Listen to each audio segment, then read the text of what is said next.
Nakatutok ni Idol John sa Jai. Idol John, kami. Naawis sa dagiti residente iti iliti karasi para iti may sa atarip no saknan kadagiti alagaden ti aglawlaw wenno environmental laws kaya na panang preventar iti uram wenno dati fire prevention. Kadagupan kadagiti naawis ket dagiti agtartaraken kadagiti tingwen manganop ken dagiti agtaltalon.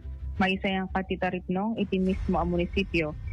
Kaspaset ti inisyatibo ti lokal na gobyerno agtultuloy ti seguridad ken kinatalged nga agpaay iti komunidad.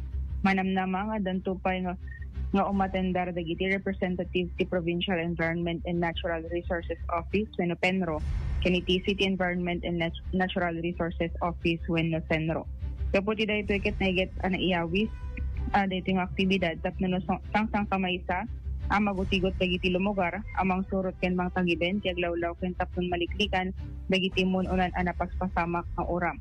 Malaksi ti dayta ket maipaganit get tupay dagiti posible nga epekto ken no pano sa maipaay no maduktalan nga adda iti nilabsing dagiti residente.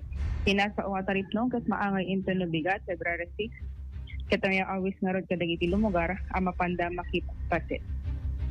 Damag iti iliti karasi ken YT 99.5 as lawag Idol John 15 tatak or MN.